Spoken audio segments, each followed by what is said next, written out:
بسم الله الرحمن الرحيم. الحمد لله وحده والصلاة والسلام على من لا نبي بعده.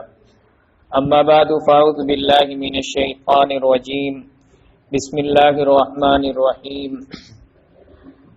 ألم تر كيف فعل ربك بأصحاب الفيل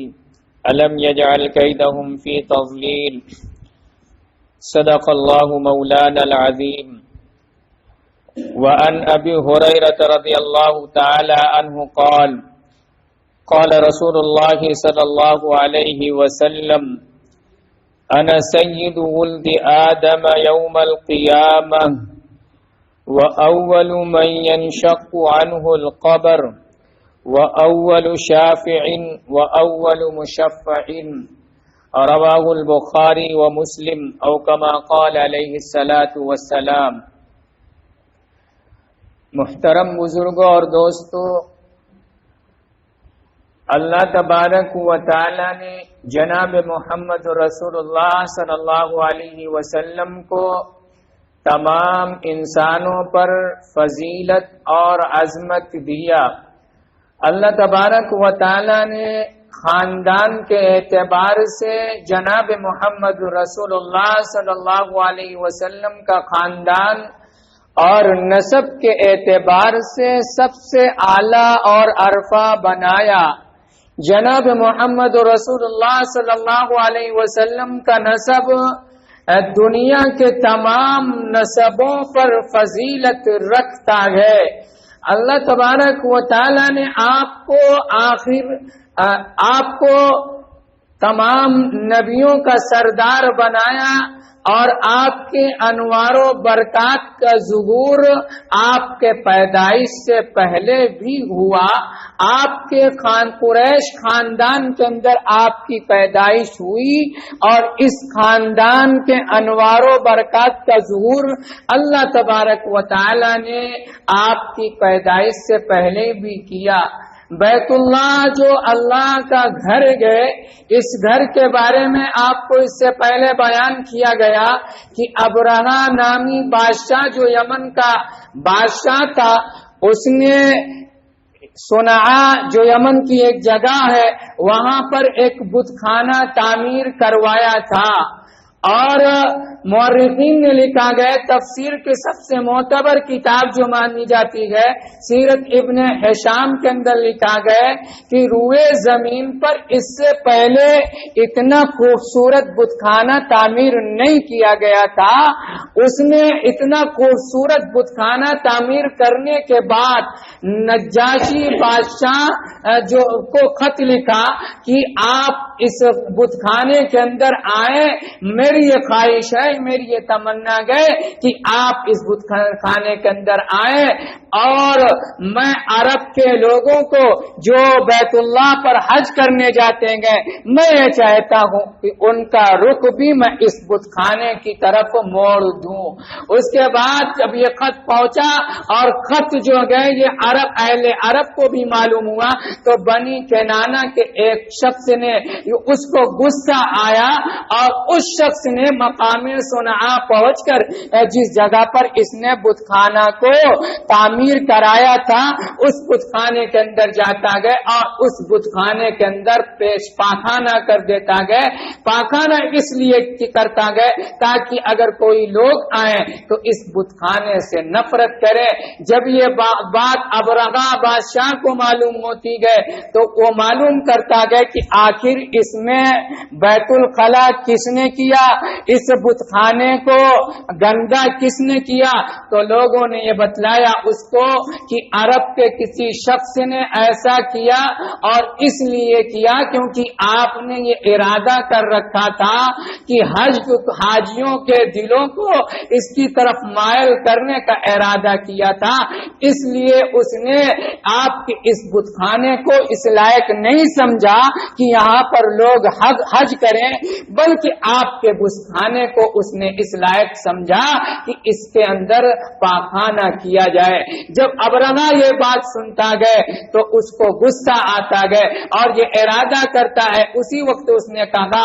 میں یہ چاہتا ہوں، میں یہ ارادہ کرتا ہوں کہ میں خانہ کعبہ کو جب تک منہدم نہ کر لوں، خانہ کعبہ کو جب تک گرا نہ لوں، تب تک دم نہ لوں گا۔ اس کے بعد اس نے حبشیوں کو حکم دیتا گئے کہ فوج تیار کی جائے اور ان سے یہ حکم دیتا گئے کہ خانہ کعبہ کو مسمار کرنا گئے، خانہ کعبہ کو گرانا گئے۔ چنانچہ فوج تیار کی جاتی گئے اور اس فوج کے اندر ہاتھیوں کو بھی لیا جاتا گئے۔ اس فوج کے اندر ایک طاقتور ہاتھی تھا جس کا نام محمود تھا، وہ انتہائی طاقتور ہاتھی تھا۔ یہ لشکر چلتا گئے، ابرہہ بادشاہ اپنے لشکر کو لے کر، اور لشکر بھی کوئی معمولی لشکر نہیں تھا بلکہ بہت ہی طاقتور لشکر لے کر چلتا گئے۔ ادھر عرب والوں کو بھی یہ خبر مل گئی تھی اور عرب والوں کو بھی یہ اطلاع ہو گئی تھی کہ ابرہہ نامی بادشاہ جو گئے وہ خانہ کعبہ کو ڈھانے کے لیے نکل چلا گئے۔ تو عرب والے جو مکہ والے تھے اس وقت آپ کی پیدائش نہیں ہوئی تھی، آپ کی پیدائش سے یہ 50 دن پہلے کا واقعہ گئے، اس وقت بھی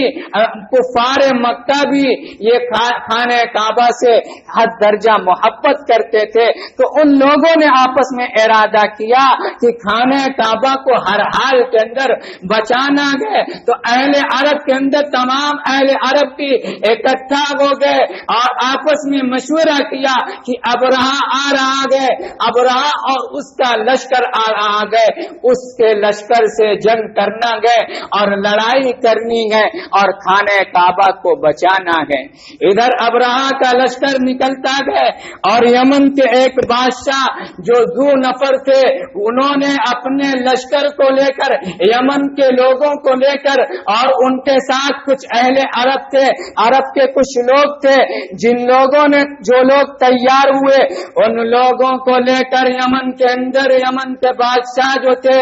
بڑے لوگوں میں سے تھے ذو نفر، ان لوگوں کو لے کر اپنے پورے لشکر کو لے کر ابرہہ کے لشکر کو روکنے کے لیے آئے اور ارادہ یہی تھا کہ ابرہہ کے لشکر کو خانہ کعبہ پہنچنے سے پہلے ہی روک دیا جائے۔ تو ذو نفر اور ان کا جو لشکر تھا ان دونوں کے اندر لڑائی ہوتی گئے، گھماسان لڑائی ہوتی گئے، لیکن ابرہہ کا جو لشکر تھا وہ انتہائی مضبوط لشکر تھا، طرح طرح سے ہتھیار اس کے پاس تھے۔ اتفاق سے افسوس کہ ذو نفر جو گئے اس کو شکست ہوتی گئے اور اس یمن کے بادشاہ کو، ذو نفر کو قید کر لیا جاتا گئے، قید کر کے ابرہہ کے پاس لایا جاتا گئے اور ابرہہ نے ارادہ کر لیا تھا، قتل کرنے کا ارادہ ہو گیا تھا، حکم ہوتا گئے اس کو قتل کر دو، لیکن ذو نفر نے کہا کہ اے بادشاہ آپ مجھ کو قتل مت کریے،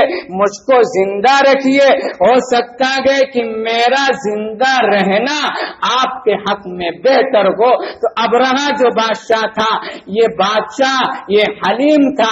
بردبار تھا، ان کی غلطی کو، ان کی اس درخواست کو قبول کر لیا۔ ذو نفر کو قتل تو نہیں کیا لیکن ان کو جکڑ دیا اور بیڑیوں کے اندر جکڑ کر ان کو قید کر لیا گیا۔ ابرہہ کا لشکر یمن سے نکلتا گئے، یہاں پر جب یہ شکست دے دیتا گئے اس کے بعد یہ لشکر آگے بڑھتا گئے اپنے جس ارادے کے لیے ابرہہ نکلا ہوا تھا، خانہ کعبہ کو مسمار کرنے کے لیے نکلا ہوا تھا، یہ لشکر آگے بڑھتا گئے اور عرب کے اندر بھی ایک بے چینی تھی۔ عرب نے بھی یہ مشورہ آپس میں کیا تھا کہ اس لشکر کو سے لڑائی کرنا گئے۔ جب یہ لشکر بنی خشعم پہنچتا گئے، یہ لشکر جب بنو خشعم پہنچتا گئے تو وہاں پر بنو خشعم کے جو بادشاہ تھے نفیل بن حبیب الخشعمی، انہوں نے اپنے لشکر کو لے کر اور اہل عرب کے جو بادشاہ وغیرہ تھے ان تمام لوگوں کو لے کر ابرہہ کے لشکر کو روکنے کی کوشش کرتے گئے، آپس میں لڑائی ہوتی گئے، لڑائی اور لیکن کامیاب نہیں ہو سکے، کیونکہ ابرہہ کا لشکر جو تھا وہ بہت زیادہ تھا، طاقتور تھا۔ اس لیے نفیل بن حبیب الخشعمی جو قبیلہ بنو خشعم کے تھے، ان کو بھی یہ شکست ہوتی گئے، ان کے متعلق بھی یہ فیصلہ ہوتا گئے۔ ابرہہ یہ فیصلہ کرتا گئے کہ ان کو بھی قتل کر دیا جائے، لیکن جب فیصلہ ہوتا گئے، ابرہہ نے یہ فیصلہ کیا کہ ان کو قتل کر دیا جائے، تو انہوں نے نفیل بن حبیب الخشعمی نے یہ کہا کہ اے بادشاہ، آپ مجھ کو قتل نہ کیجئے، میں آپ کو عرب کے راستے بتانے کے کام آؤں گا، کیونکہ آپ یمن کے گئے اور عرب کا راستہ آپ کو معلوم نہیں گئے، میں راستے کی رہنمائی کروں گا۔ تو ابرہہ نے ان کو بھی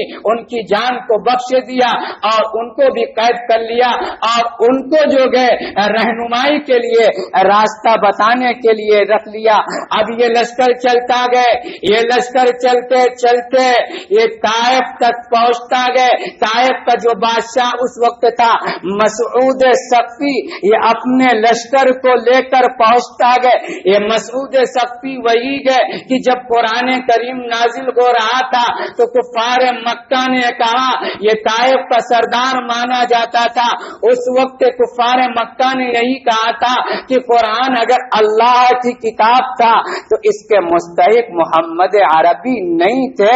بلکہ ہمارے بادشاہ طائف کے بادشاہ مسعود ثقفی تھے۔ تو مسعود ثقفی اپنے لشکر کو لے کر آتا گئے اور ابرہہ سے کہتا گئے کہ اے ابرہہ،